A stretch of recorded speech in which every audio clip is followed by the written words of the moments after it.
UP के कई शहरों में सड़कों पर नमाज पढ़ने पर प्रशासन की रोक है, जिसका कई मुस्लिम धर्मगुरु विरोध कर रहे हैं। तो वहीं प्रशासन के फैसले का हिंदू धर्मगुरु जगत गुरु शांडिल जी महाराज ने समर्थन किया है। देखिए, कोई भी उत्सव करिए, लेकिन जो आम जनता को परेशानी हो करके आप कोई करते हैं तो ये अच्छा नहीं है। मस्जिद है, सार्वजनिक स्थल भी बहुत हैं, तो उस स्थल पे होना चाहिए।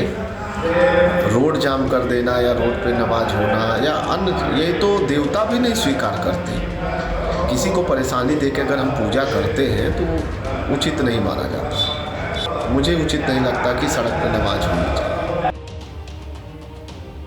तो अलग अलग जगहों पर सड़क पर नमाज को लेकर लोग अपना विरोध दर्ज करा रहे हैं, बयान दे रहे हैं। हमारे संवाददाता अंबुज पांडे भोपाल से हमारे साथ लाइव जुड़ चुके हैं। अंबुज, भोपाल में क्या स्थिति है? भोपाल में क्या नियम प्रशासन ने तय किए नमाज को लेकर?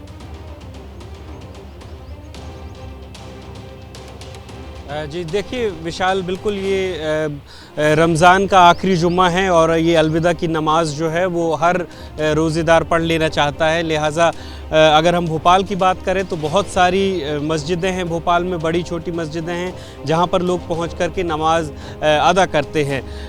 अगर हम बात करें प्रशासन की, शासन की या इसको लेकर के राजनीति की, तो ये मुद्दा अभी तक उठा नहीं है। लेकिन अगर हम पिछले सालों की बात करें तो इस तरीके की व्यवस्था देखने को मिली है कि खुले में नमाज के कम ही मामले यहाँ पर देखने को मिले हैं।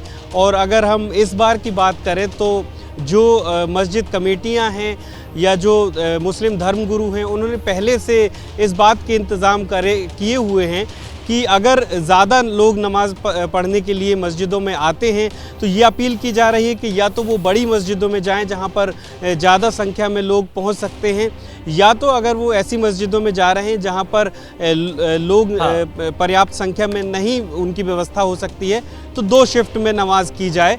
अभी तक इसको लेकर के कोई इस तरीके की विवाद की स्थिति नहीं है और निश्चित तौर पर ये आप नजर बनाए रखिएगा। मैं आपके पास दोबारा वापस आऊंगा। फिलहाल आप सभी हमारे साथ जुड़े, पूरी जानकारी दी, बहुत शुक्रिया। तो देखिए, अलविदा जुमे की नमाज को लेकर शहर शहर अलग अलग तैयारियां हैं।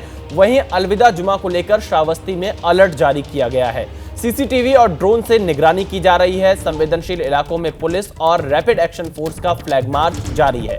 कई इलाकों में सादी वर्दी में भी पुलिस बल को तैनात किया गया है। तो उत्तर प्रदेश के श्रावस्ती में अलर्ट जारी किया गया है। कई इलाकों में सादी वर्दी में पुलिस बल को तैनात किया गया है।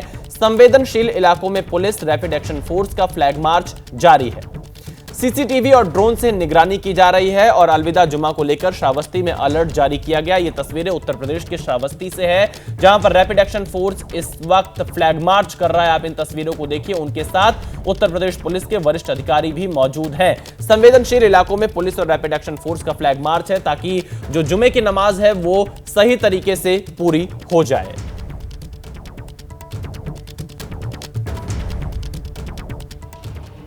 अलविदा जुमा और ईद को लेकर मेरठ में सुरक्षा व्यवस्था बढ़ा दी गई है। पूरे दल बल के साथ एसएसपी ने फ्लैग मार्च निकाला, साथ ही साफ कर दिया कि मेरठ में माहौल बिगाड़ने वालों पर सख्त कार्रवाई की जाएगी।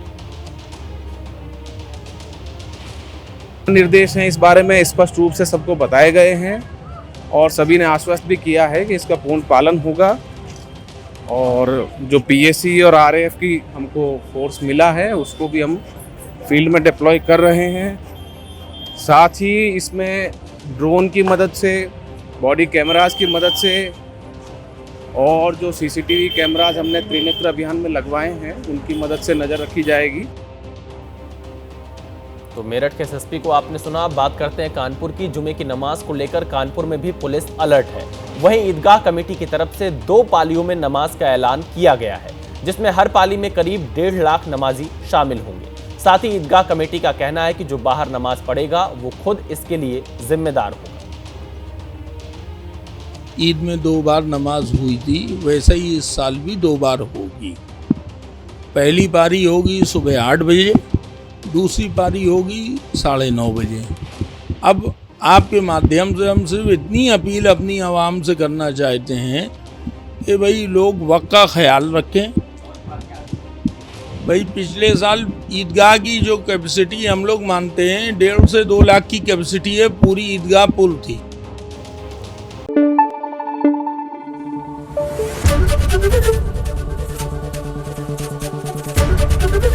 एबीपी न्यूज आपको रखे आगे।